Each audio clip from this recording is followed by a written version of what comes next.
ellos manejan un discurso del bonachón de derecha.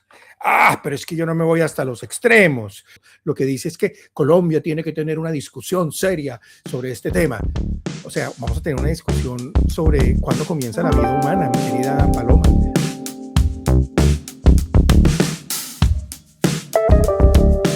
Cuando Paloma dice familia, automáticamente todo el mundo lee que es familia tradicional. De verdad. Y no, Paloma, Sí, la de macho y hembra, digamos, la de hombre y mujer. su concepción de la familia puede ser de dos hombres. Sí, puede ser de dos hombres, claro que sí, nosotros reconocemos eso. Y esos dos hombres, ¿usted está de acuerdo con que adopten niños? Yo no estoy de acuerdo con la opción B.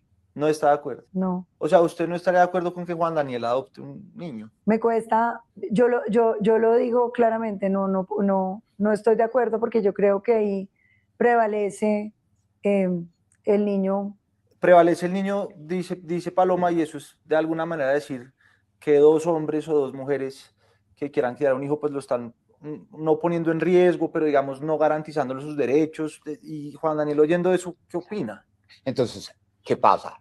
Yo estoy en oposición a eso. Yo creo que sí existe la posibilidad, ¿sí? Y hoy en Colombia está habilitado, ¿sí?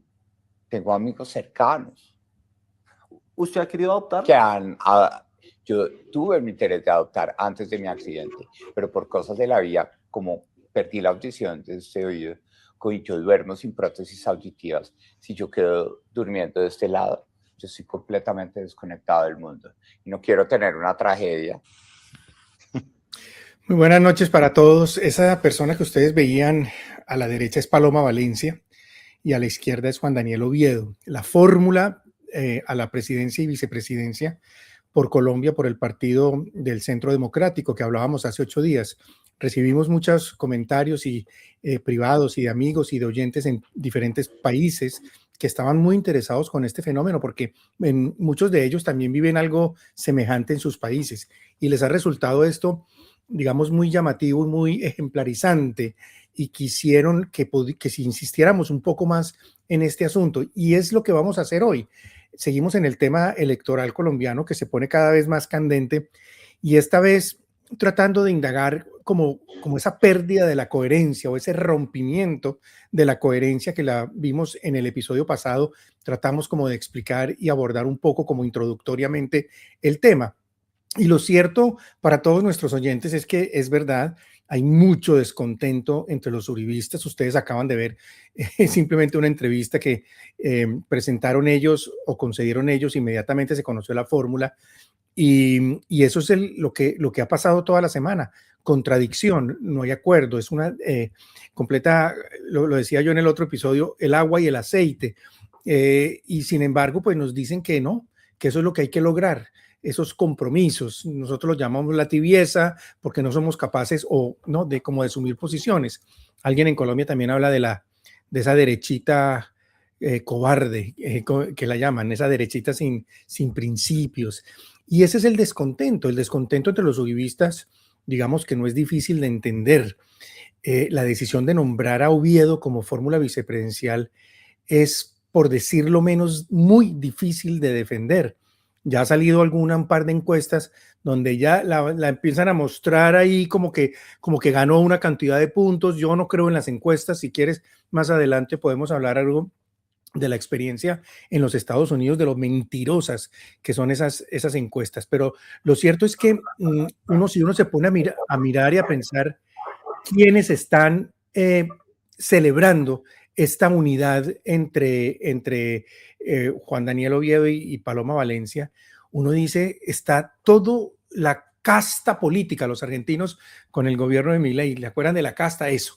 Toda la clase política tradicional alrededor ahora de esa fórmula presidencial, lo cual dice mucho. Están celebrando los hijos de Juan Manuel Santos, está celebrando el propio expresidente Samper, están celebrando Cambio Radical. En Colombia hay una cosa que muchos de pronto no saben, que nosotros estamos llenos de partidos, hay partido por todos los lados. Y ese centro ha querido aglutinar todo, allá cabe todos los matices, todos los grises, y con el argumento romántico es que todos cabemos y es que no nos entendemos, entonces para que no nos matemos es mejor que dialoguemos, y en esa dialogada yo no sé si traer a colación el discurso que hizo famoso a Javier Milei cuando hablaba de los zurdos. Lo que pasa es que es un discurso muy grosero, una entrevista muy grosera, pero él decía algo así como que con el zurdo de M no se puede dialogar.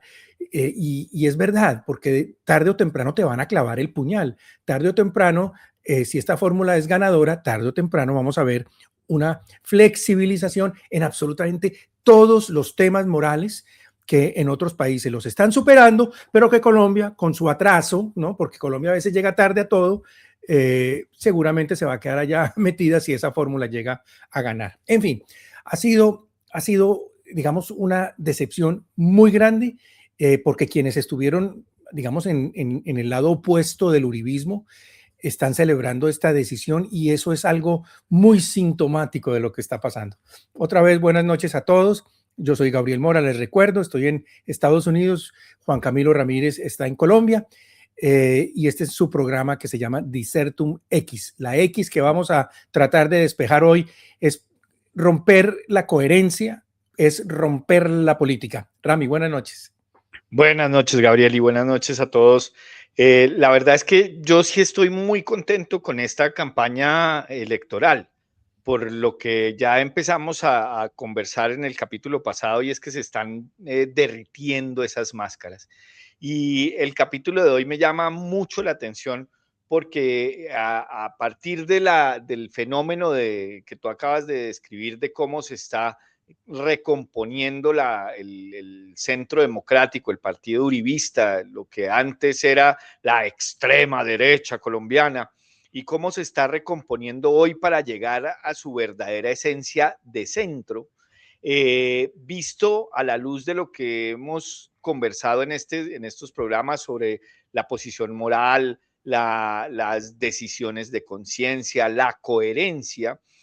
Nos arroja muchas luces sobre un tema que a mí me llama mucho la atención, y es el acto de participar en política. Sin duda es un acto que nos define como personas, y nos define no solo a la luz de nuestras propias ideas y de nuestra propia coherencia, sino también a la luz de nuestra relación con Dios. Y ahí es donde esto me parece súper apasionante, porque en el programa de hoy ojalá podamos lograr transmitir esa corrupción ideológica que tiene o que está atravesando el centro democrático, para lograr convertirse en un partido de centro, un partido aglutinador, un partido, todo con la disculpa de que esa es la forma en que se puede ganar hoy en día las elecciones, ¿sí? Y eso está revelando algo que a mí me llama poderosamente la atención, y es esta diferencia entre los políticos que llegan a la política buscando el poder porque se autoconvencen de que cuando ellos sean los poderosos, los que tomen las decisiones, lo van a hacer inmejorablemente, y aquellos otros políticos que sí creen en que llega uno a la política a defender unas ideas, a defender unos principios, a defender unos valores, y a que esos valores que uno está representando y que son en los que uno cree, y por eso termina siendo elegido, deben ser irrigados en la sociedad una vez tiene uno el poder. Esta dualidad entre la búsqueda del poder por el poder y la búsqueda del poder para garantizar la prevalencia de unos principios me encanta, porque por fin, desde prácticamente que yo soy consciente de procesos electorales, hay por fin una elección en este país en donde uno va a tener que decidir de acuerdo con sus principios, de acuerdo con su moral y en coherencia. Y para bien o para mal, todos los que participemos en las elecciones presidenciales en Colombia tendremos que rendir cuentas por la votación y por la forma en que hicimos este discernimiento para ejercer nuestro derecho al voto. Sí, yo quisiera comenzar, Rami, digamos, aludiendo a un hecho que nos pasó al canal, a nosotros, en redes, y es que sufrimos unos ataques brutales por parte de algunas personas pusieron quejas, bueno, en fin, mil cosas, nos bajaron temporalmente unas horitas mientras se dieron cuenta que no habíamos cometido nada malo. Y simplemente fue por uno de los shorts del episodio pasado, donde Rami plantea en términos muy fuertes, claro, la culpa es tuya, Rami, donde Rami plantea en términos muy fuertes el tema del Centro Democrático de Uribe, que Uribe termina siendo una persona de izquierda y que eso fue simplemente como que una fachada lo que él manejó todos estos años. Sin embargo, esa fachada le funcionó a Rami, porque yo era de los seguidores de Uribe y yo en ese episodio dije con mucha claridad. Yo fui funcionario del gobierno de Uribe 1. Mira, bueno, yo estaba haciendo mi doctorado en esa época, pero lo seguí muy de cerca. Y yo confieso algo, mi mamá fue, yo creo que la primera persona en Bogotá que le organizó una actividad política al exgobernador de Antioquia de la época, cuando pues se conocía quién era Álvaro Uribe, pero cuando estaba empezando a hacer sus primeros pinitos de la campaña para la presidencia, para la primera vez que fue presidente, y mi mamá reunió una buena cantidad de señoras y desde ahí le obtenemos un cariño enorme. Y yo noté mucho también dentro de las críticas que nos hacían, aquella que planteaba como, pero y me decían a mí en algunas redes, pero doctor Mora, acuérdese, el Oviedo no va a ser el presidente va a ser Paloma, entonces no es tan grave. Sin embargo, la respuesta la da el derecho constitucional. La figura del vicepresidente no es una figura decorativa. Y eso es un mensaje que también tratamos como, aunque lo dijimos muy brevemente en el episodio pasado, tiene una relevancia gigante. La Constitución establece que el vicepresidente puede, o es el único, es el llamado a reemplazar al presidente en caso de una falta de ese presidente. Y yo lo digo jocosamente, Dios no lo quiera, pero si a Paloma se muere, pues nos dejó Paloma jodidos, porque nos deja con ese personaje que es un personaje abiertamente contrario a todo lo que hemos profesado y creído desde el punto de vista, digamos, de principios de la política y principios morales, sobre todo de cómo se construye una sociedad. Y quedar uno al margen o al vaivén, mejor, de este personaje sería nefasto. No nos podemos dar ese riesgo.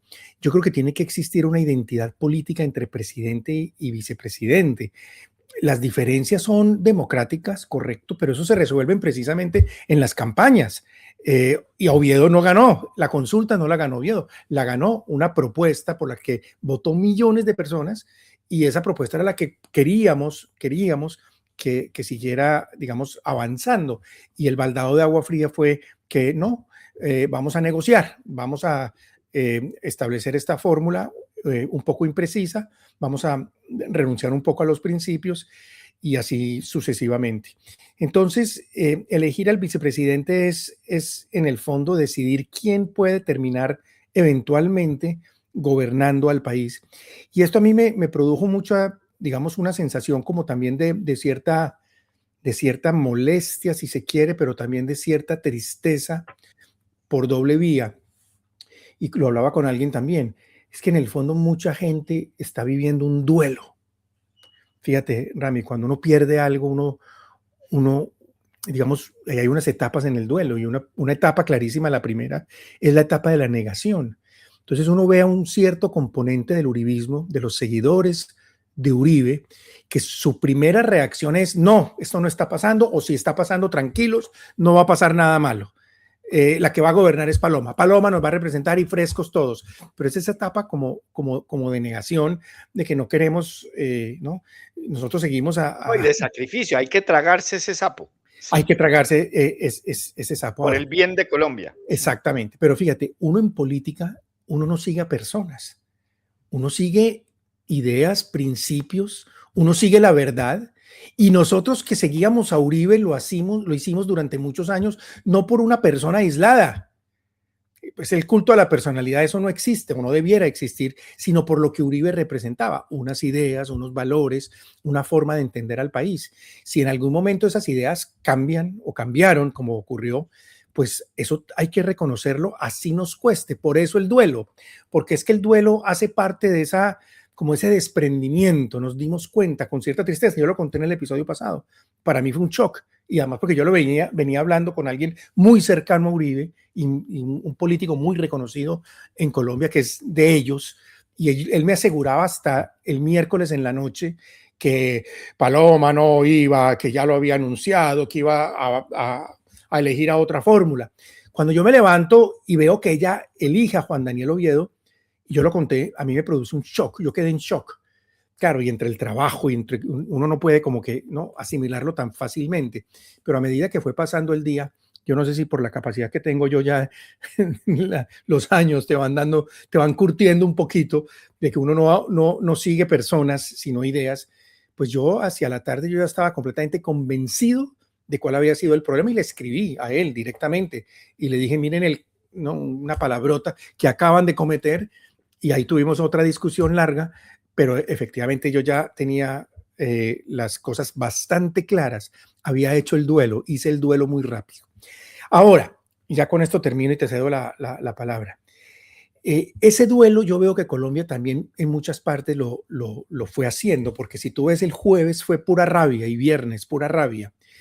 Ya el sábado y domingo empezaron a salir las primeras encuestas, no las oficiales, porque esas encuestas oficiales yo no les creo mucho.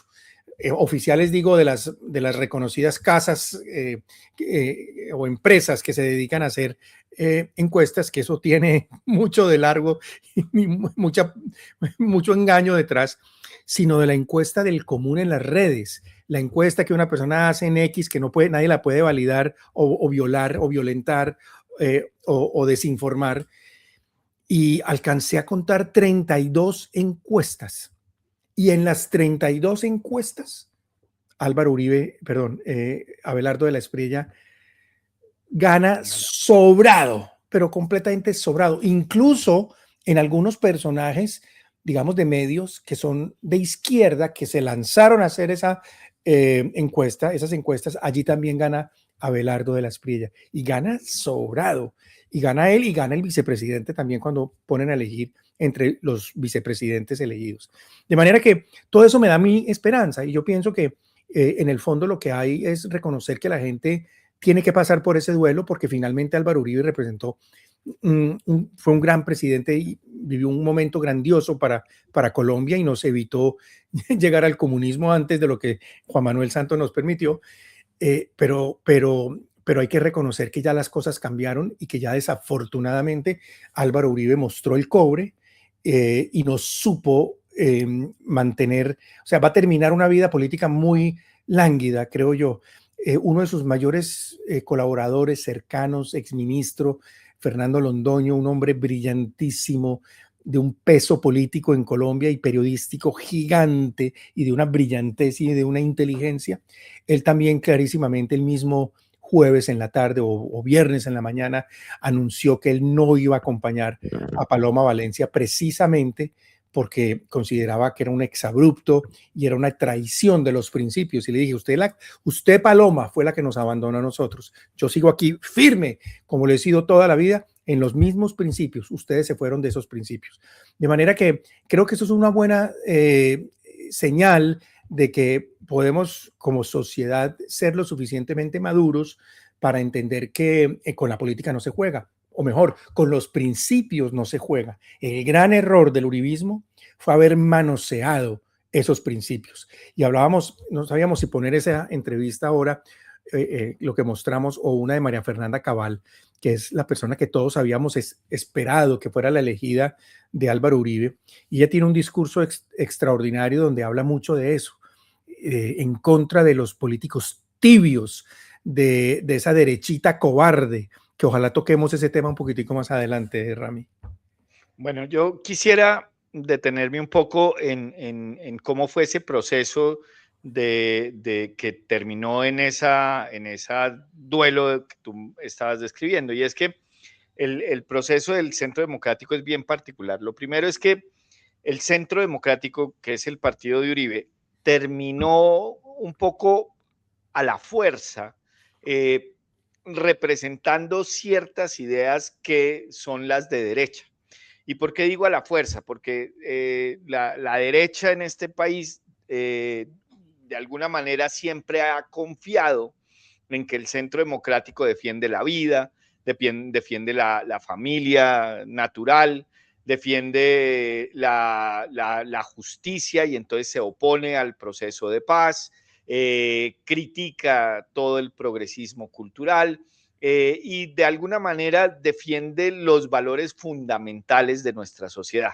Esa era la idea que tenía el sector conservador colombiano y la esperanza que le había dado al Centro Democrático desde el principio. Y digo que es un poco forzado porque en realidad lo que Uribe hizo, si uno lo mira ya con el tiempo, es que él impidió el avance durante varios años de este progresismo radical que fue eventualmente asumido por las guerrillas en Colombia. Entonces, la lucha contra la guerrilla de Uribe, que en realidad no es tan ideológica, es porque a él el papá se lo mató la guerrilla. Entonces él tiene un compromiso personal con el tema de acabar con la guerrilla y de limitar, digamos, el alcance que estos grupos al margen de la ley han tenido en Colombia durante décadas. Entonces, él impidiendo el avance de la guerrilla, generando condiciones de seguridad en el país para que la gente pudiera volver a transitar por el país, volviendo a generar condiciones de certeza económica para que se afianzara la confianza. Con estas ideas, la derecha dijo, este es el que nos representa, y lo empezó a cargar de todos estos valores conservadores o principios conservadores o ideas conservadoras, un poquito a la fuerza. Pero yo quiero llamar la atención sobre lo siguiente. Para los que nos oyen, esto quedará muy claro. El gobierno de Uribe fue el primer gobierno que reglamentó el aborto en Colombia. Ese primer decreto fue después declarado nulo por el Consejo de Estado, pero la primera vez que en Colombia se reglamentó el aborto por un decreto, porque no tiene ley, solo tenía unas sentencias de la Corte Constitucional, fue el Ministerio de Salud de Uribe. 2. La primera vez que en Colombia se reglamentó la eutanasia infantil, es decir, que un niño decidiera darse muerte a sí mismo a través de o con la intervención de un médico, fue en el gobierno de Duque, aparentemente uribista y formalmente del Centro Democrático. No lo hizo Santos, lo hizo Duque. ¿Sí? Y Uribe lo validó, claro. Lo validó. 3. Los acuerdos de paz de La Habana, que son los que tienen destrozado institucionalmente a este país, los votó la mayoría de los colombianos en contra. Y fue el compromiso que hizo Uribe en su momento en reuniones privadas, supuestamente representando al no en el referendo, lo que le terminó abriendo la puerta política a la Corte Constitucional para que zanjara de manera ilegal el robo más grave que ha tenido mi generación desde que estamos vivos, que fueron las elecciones del proceso de paz, en donde el no ganó. Uribe vendió el no, ¿sí? Y lo vendió, y por eso tenemos hoy en día la JEP y todo esto.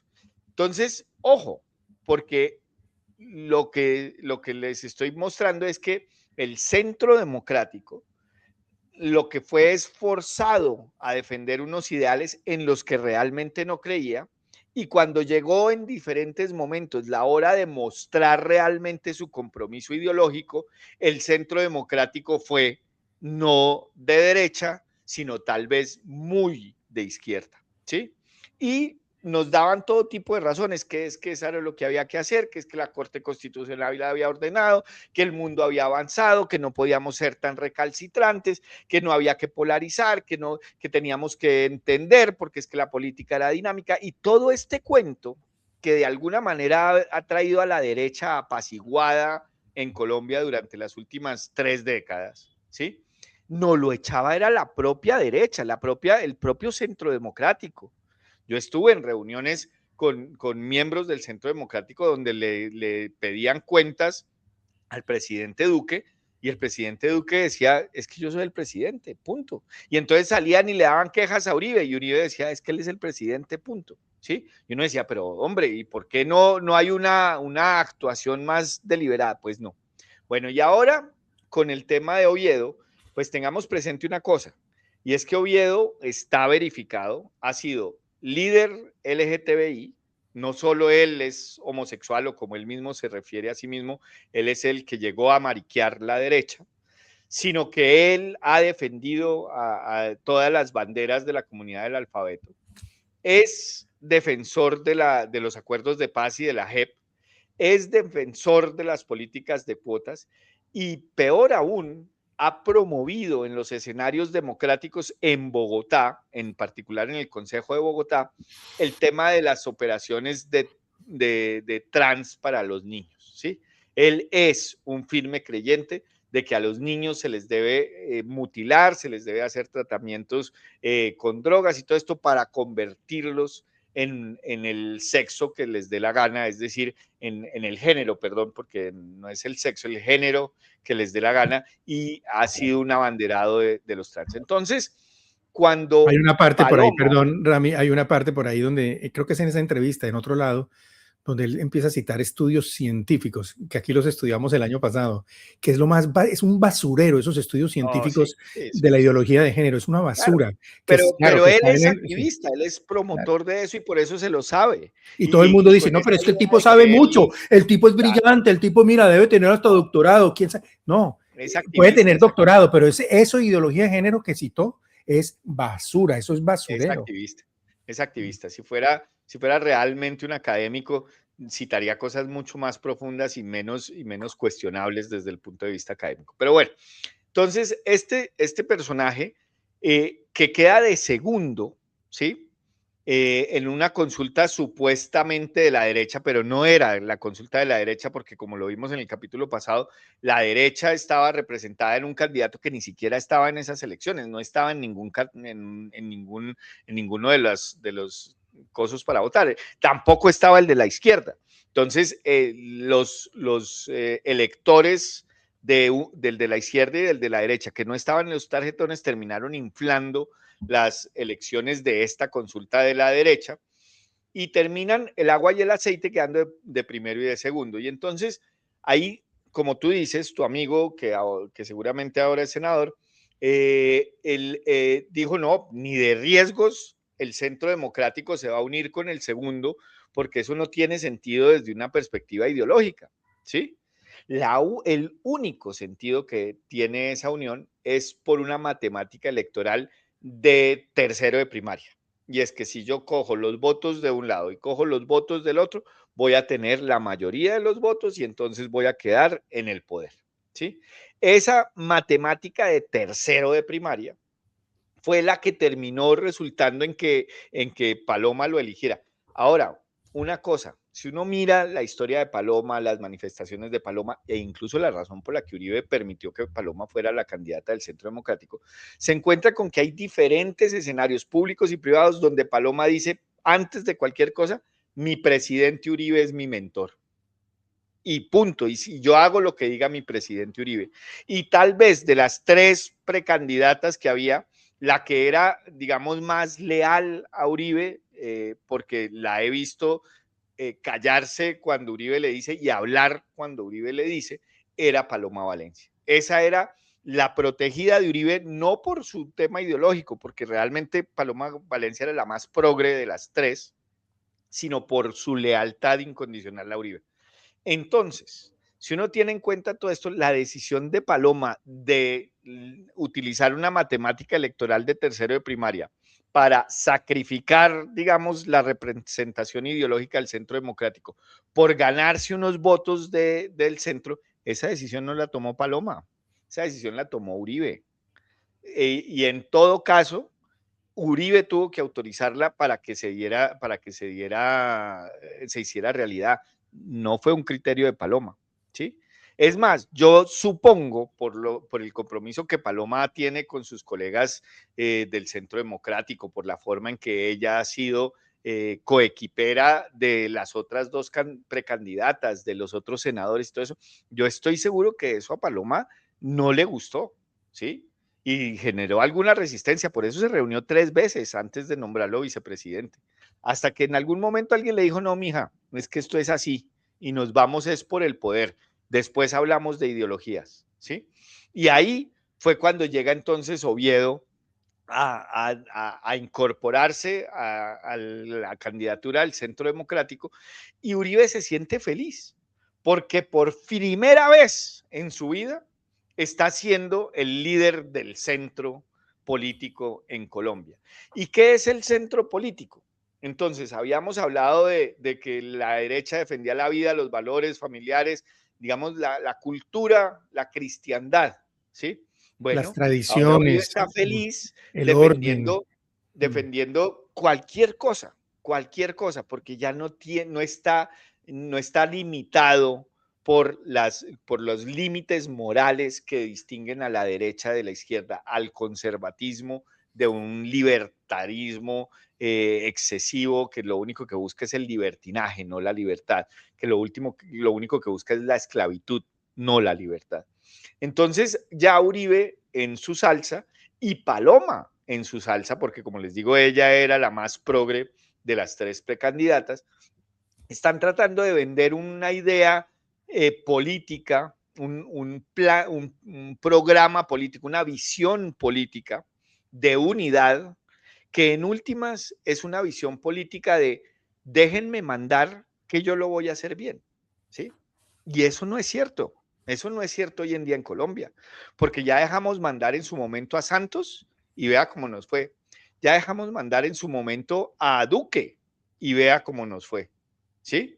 Y no es verdad que porque eran personas relativamente honorables, que no estaban involucradas en temas de corrupción, que habían militado al lado de Uribe o en la derecha, derechita Cobarde. cobarde, ¿sí? Entonces iban a sacar buenas políticas públicas que afianzaran el conservatismo. No, ya los de derecha, la gente de pensamiento conservador, los católicos en Colombia, sabemos que eso es cuento, ¿sí? Y así como te pasó a ti que eras gran uribista, le ha pasado a muchos de mis amigos, ¿sí? Que han dicho, hombre, qué bueno que se haya revelado esto, ¿sí? Qué bueno, qué lástima no haberlo visto antes, pero yo los entiendo porque de cierta manera durante mucho tiempo Uribe era la única contención que tenía la izquierda, y las cosas pasan cuando tienen que pasar, pero este momento por eso me llena de esperanza, porque da un choque, un rompimiento radical con esa idea de que en la política uno llega a tener el poder antes que a defender unas ideas, unos principios y unos valores. Y hoy en día, casi que sin hablar, esta bobada del centro democrático de que se está diluyendo en sí mismo, en su propio estiércol, ¿sí? Le está haciendo la campaña gratuita a Abelardo de las Priellas. Porque Abelardo de las Priellas lo único que ha tenido es quedarse callado y mirar, ¿sí? Y salir a decir que Oviedo pues es súper progre, que esa es la izquierda, que es una izquierda disfrazada y amañada, y salir a decir que Petro pues tiene y Santos tienen candidatos y ya, el resto, la parte ideológica, se la está haciendo el Centro Democrático con esta corrupción interna ideológica por la que está atravesando. Muy bien, tú tocas además un tema esencial, central, y que tiene que ver con todo lo que estamos hablando, con el baldado de agua fría, por supuesto, pero sobre todo por una falta de conocimiento, y que tú dijiste ahora, yo lo comprendo porque era la talanquera del comunismo.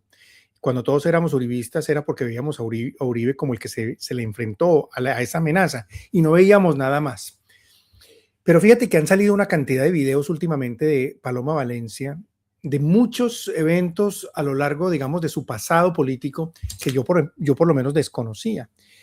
Y hoy me entero, por ejemplo, esta mañana me enteré y vi el video y me tocó verlo 2 veces, sí, donde el personaje Paloma Valencia está a favor del aborto.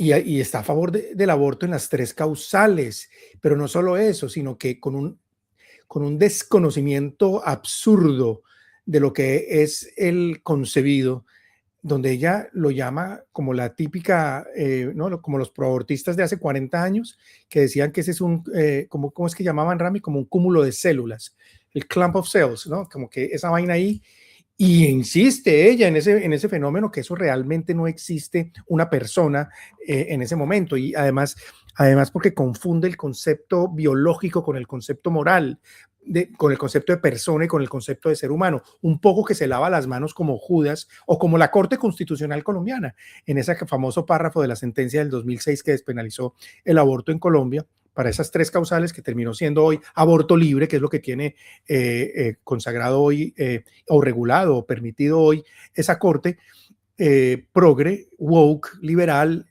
antiderechos, como es la Corte Constitucional colombiana, y en ese parrafito que decía que no sabemos cuándo comienza la vida humana. ¿Te acuerdas que yo lo conté en un episodio? Cómo hacen un copy-paste de una sentencia del 73 de aquí de Roe v. Wade en los Estados Unidos y lo copia, y ellos creen que con eso ya saldaron el problema de fundamentación de una sentencia o de un derecho constitucional, lo cual no es cierto. Es el error más grave que puede cometer una persona, y nos creen pendejos, y entonces creen que nosotros, no, así, no, la ciencia, ni la filosofía, ni la religión, ni la teología, nadie ha logrado establecer cuándo comienza la vida humana. Eso es una mentira, eso es una farsa. Bueno, Paloma Valencia, en una de esas discusiones, dice y repite exactamente lo mismo.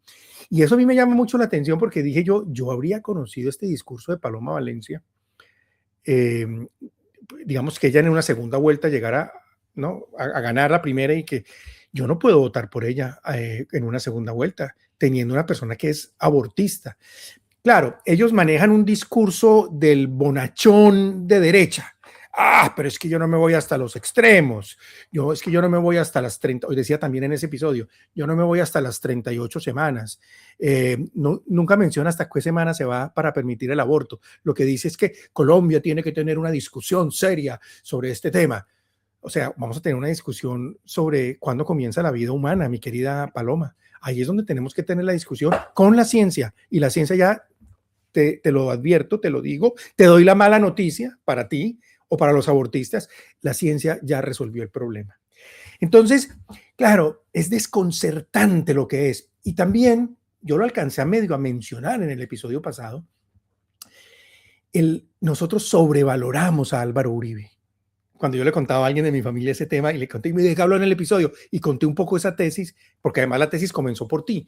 Y yo dije, no, es que Rami planteó esto, y yo lo vine como confirmando a medida que pasaba el programa, y hoy sí que me asiento mucho más en tu tesis, que Álvaro Uribe es medio moneda de cuero, es medio, ¿no? ¿Cómo es que dice el dicho?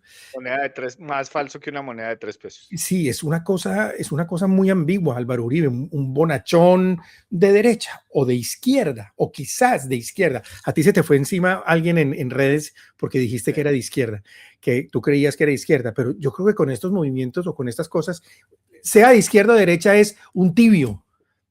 Es esa derechita cobarde, María Fernanda Cabal, que tiene un magnífico, que yo habría querido ponerlo hoy, y de pronto lo dejamos para otro episodio, donde ella menciona eso y lo dice con toda claridad: detesto los tibios. De manera que ese punto que tú tocas, yo creo que nos abrió los ojos a muchas personas para conocer el engaño que la política o los políticos pueden producir. Y también la falta de estudio de uno, de conocer muy bien. Yo afortunadamente nunca voté por ella, pero sí voté por Álvaro Uribe. Y sobre esos puntos después de ese episodio yo me puse a pensar, sí, yo no recuerdo a Uribe haber defendiendo el derecho a la vida nunca, o el derecho a la familia, nunca. A lo mejor sí, a lo mejor hay alguna intervención de él donde hablara en contra del matrimonio homosexual, no lo desconozco, o de la libertad religiosa, no sé. Yo sé que él iba a misa y, bueno, en fin, y que supuestamente es católico, pero más allá de eso, no, nunca se comprometió con la defensa de los valores de la civilización cristiana. Es que nosotros lo dijimos en el episodio pasado, en el mundo, no solo en Colombia, se está librando una batalla espiritual gigante. Estamos batallando por el alma de la civilización cristiana. Y yo nunca vi a Uribe como en primera fila. Y mira la respuesta de la gente. Tú estás hablando de coherencia, pero es que Abelardo, y me sacan una cantidad de videos de Abelardo. Y yo me puse a investigar esos videos de Abelardo, que tú también me lo dijiste en algún programa el año pasado. efectivamente Abelardo tuvo una transformación en su vida enorme. Tú y yo tuvimos una discusión acá relacionada sobre si el candidato tiene que ser santo o tiene que estar más bien convertido y en camino de, y habíamos concluido que no, por lo menos que esté convertido. Bueno, ese candidato que en algún momento apoyó a la familia homosexual, que en algún momento apoyó el aborto y todo lo que tú, además era ateo. Vi la entrevista donde él decía que era ateo, confeso. Hoy ese no es el Abelardo de hoy. Abelardo de la Espriella hoy dice todo lo contrario y lo ha venido sosteniendo, digamos, rigurosamente dentro de los con una, exacto, en una sola línea en los últimos años. Ese es el Abelardo el que me gusta, el que yo creo. Y eso me parece que es una persona que esa incoherencia que pudo haber vivido en un momento determinado, diga hoy yo no lo sostengo y me cometí un error. Yo no entendía por qué. Sobre el tema homosexual fue interesantísimo porque le hicieron la pregunta y él dice es que yo ya tengo hijos, antes no tenía hijos y mis hijos me han enseñado la importancia de los roles de papá y mamá. Y un niño no tiene por qué perder ese derecho de tener el rol en su casa de una mamá y de un papá. Y mi querido Abelardo, eso lo dice la ciencia, eso lo dicen los estudios de Mark Regnerus aquí en la Universidad de Texas desde el 2012, y creo que hay una convalidación de esa tesis en el 2024. Hay una réplica, o sea, científicamente hay una fortaleza hoy mucho mayor de esa tesis de Regnerus. Y para terminar este segmento, me terminan diciendo también que, pero mira, es que de todas maneras, Gabriel, nos tenemos que unir en segunda vuelta porque el verdadero enemigo es Cepeda. Y yo digo, no, Cepeda es una partecita de lo que llamamos el enemigo en esta batalla espiritual. El problema es mucho más grande que Cepeda. El problema es más grande que esa izquierda revolucionaria del Che o de Fidel Castro o de las guerrillas. El problema es el progresismo, el problema es Soros, el problema es la agenda ideológica global, la ideología de género, el aborto, la Agenda 2030. Esto no es solamente una disputa electoral. Y todas esas cosas se le metieron por la puerta de atrás o ya estaban, solo que calladitas, dentro del centro democrático. Entonces, por donde tú lo mires, por la candidata a la presidencia o por el vicepresidente, yo no le jalo. Me parece que son dos candidatos que no dan la talla para lo que Colombia y el mundo está necesitando en esta batalla espiritual, Rami.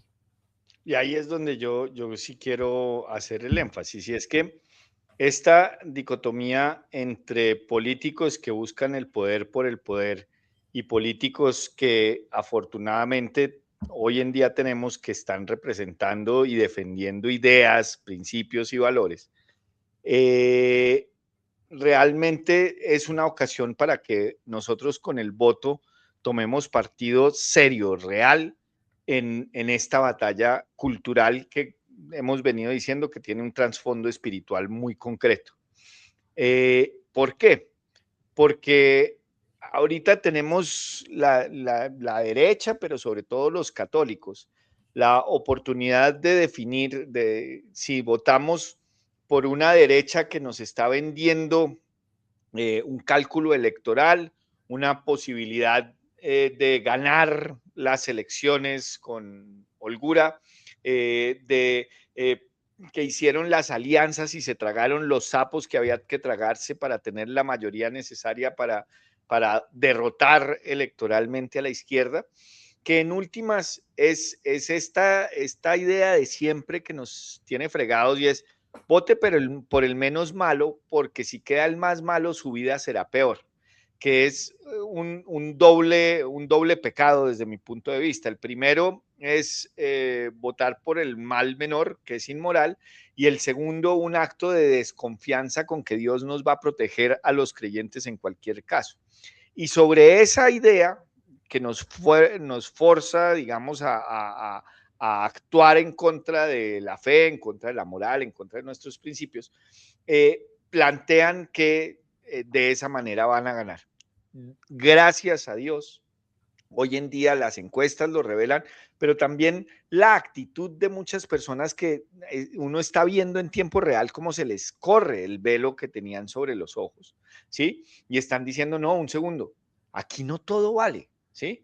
Primero, porque ya nos aguantamos 4 años de Petro y aquí seguimos, ¿sí? Aquí estamos vivos, tenemos nuestros trabajos, tenemos nuestras oportunidades, nuestros hijos están estudiando, seguimos adelante con la vida, ¿sí? No se acabó el mundo porque tuvimos a Petro presidente y Dios nos está acompañando, primero.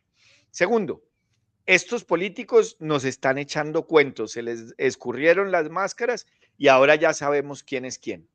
Tercero, reconocemos que la batalla cultural está en la puerta de nuestras casas, si no es que está dentro, ¿sí? Está en nuestros celulares, está en nuestros trabajos, está en las universidades, está en la televisión, en donde quieran está la batalla cultural y tenemos que asumir posición sobre esa batalla cultural. Y finalmente, pues entonces estamos ante unas elecciones donde efectivamente hay un candidato como Abelardo que tiene eso que tú estabas diciendo y es la condición que muchos católicos tenemos hoy en día y es que hemos tenido la gracia de la conversión. Es decir, que a pesar de que durante nuestra vida cometimos incoherencias, errores, tratamos de vivir la vida sabrosa que le prometía la vicepresidenta actual al pacto histórico, después de ver que detrás de eso lo único que había vacío, hoy en día estamos totalmente convencidos de que la respuesta es en el Espíritu, en Dios, en la verdad, en la vida, en el camino, en la luz, ¿sí? Y Abelardo es uno de ellos, ¿sí? Obvio que es que uno siempre va a tener errores, siempre va a tener tentaciones, siempre va a caer en el pecado, pero es distinto cuando uno cae en el pecado sintiendo que ese no es el camino, a cuando uno vive en el pecado tratando de justificarse intelectualmente de que ese es el camino. Y por eso aquí es donde yo sí creo que vamos a tener unas elecciones muy diferentes, porque vamos a tener la posibilidad en la primera vuelta, no en la segunda, pero en la primera vuelta, dependiendo de por quién votemos, se va a saber realmente cuántos católicos coherentes hay hoy en día en Colombia. Y ¿Sí? cristianos y creyentes en Y general. cristianos coherentes, sí. Pues personas que sean conscientes, digamos, de la batalla espiritual que vivimos en coherencia, ¿sí? Y eso, querido Gabriel, para mí es importantísimo. ¿Por qué? Porque yo sé que hay líderes políticos jóvenes, católicos, serios, coherentes, que están viviendo vidas de cara a Dios, que tienen familias numerosas, que se cuidan mucho de tener unas prácticas consecuentes con su fe, con sus valores, de estar permanentemente formándose, ¿sí? Que están esperando a que una candidatura de una persona católica consistente y coherente sea viable electoralmente, ¿sí? Y yo también creo que Dios lo Es está posible, esperando, ¿sí? sí. Porque Dios también, es que, nuevamente, esto lo dijimos en algunos de los primeros capítulos, es que la relación del pueblo de Dios con Dios está mediada por el líder. Y si todavía seguimos siendo un pueblo de Dios incoherente, desleal, mentiroso, amañado, adaptativo, que se va por el mal menor, pues Dios no nos va a dar un líder que nos represente realmente, Porque porque va a estamos, ser desperdiciado, porque ¿sí? estamos viviendo los líderes que estamos viviendo, le preguntaron al padre Chad Ripperger la semana antepasada en un famoso 4 horas, duró la entrevista que es súper recomendada. Yo la vi, sí, buenísimo. Y él dice clarísimamente porque no estamos rezando, porque no nos estamos comportando. Es el resultado, sí, Es el resultado de lo que somos como católicos, flojos. el adagio de que los pueblos se merecen a sus líderes es una verdad cierta, pues porque es que la democracia es eso, la democracia al final del día, bien, mal o lo que sea, representa, el líder representa a quienes lo eligen, punto. Y por Y, más. y esta es la oportunidad de que nosotros en Colombia digamos, no, venga, aquí hay un grupo. No sé si somos muchos, si somos pocos, si somos una mayoría, si somos capaces de poner un presidente, pero aquí hay un grupo que cree que votar por los valores y los principios está por encima Muy bien. de votar por temor, por acomodarse, por adaptarse, por mantener un statu quo. No. Y ahí yo creo que en las próximas elecciones vamos a tener un grupo de líderes, un grupo de personas dispuestas a dar la batalla por esa defensa de los principios y de la moral. Por eso, de verdad que insisto, los católicos debemos abrir nuestras canales de comunicación, nuestra boca, todo, para poner claramente este tipo de consideraciones en la opinión pública. Vi hace pocos días a Felipe Gómez y me emocionó muchísimo. Felipe Gómez es un misionero colombiano muy famoso, como de nuestra edad, que tiene una familia numerosa, que se la pasa todo el tiempo en temas de evangelización, pero una evangelización mucho más cercana, más del día a día, más de qué hacer con los hijos y todo eso. Y lo vi ya finalmente expresándose con profundidad no solo ideológica, sino también moral y de acuerdo al catecismo, sobre los candidatos que tenemos hoy en día. Y eso es buenísimo. Claro. Porque efectivamente es una decisión profundamente moral la de votar más en estas elecciones. Entonces, esa invitación a que los católicos nos hagamos sentir, expresemos nuestra ponderación, nuestro discernimiento es muy importante, es vital, es crítica, es la que va a definir realmente el futuro de este país y si Dios nos va a regalar realmente un líder a nosotros después de tantos años que de verdad nos represente y que reconstruya este país desde lo esencial, desde nuestras características, desde nuestra naturaleza, que no es otra sino la cristiandad. Y recordemos al padre Daniel, nosotros vamos, y los ejemplos históricos, nosotros recuperaremos ese buen líder de rodillas. Nosotros, si hay algo que nos falta, ¿por qué estos pueblos sufren o por qué los pueblos sufrimos tanto? Y yo lo decía en el pasado episodio, yo creo que estamos pasando por una prueba en el mundo, en general en el mundo. Y es porque nosotros nos falta tomar conciencia de poner la confianza primero y siempre en Dios. El centro de la vida humana tiene que ser Dios. Y eso es lo que tiene que iluminar todo, la política incluida. Muy bien, Rami. Conclusión, cuando alguien dice una cosa durante años y luego actúa en sentido contrario, pues la gente lo percibe y por eso aparece el desconcierto. El desconcierto del uribismo es algo que se veía venir y también la frustración de los uribistas. Por eso ya empezamos a mirar hacia otras figuras y esa figura de Abelardo que vemos, reconocemos a él, digamos, una conversión, una claridad en la exposición de los temas de hoy, una elección formidable de un vicepresidente. Esa firmeza, digamos, que veíamos en otra época, probablemente engañados, pero que lo veíamos en Uribe. Por lo tanto, ya hoy en día tenemos, creo yo, que una claridad moral y una convicción mucho más fuerte en cuanto a lo que se viene para Colombia. A todos nuestros oyentes y nuestros televidentes, muchas gracias por apoyarnos. Este año ha sido extraordinario, pero necesitamos que le cuenten más a sus amigos para que nos apoyen más en el canal. Esperemos que la política pase rápido, Rami, para que nos metamos en nuestros temas teóricos, que tenemos unas cosas muy interesantes y preparadas. A todos, muchas gracias, muchas bendiciones. Buenas noches.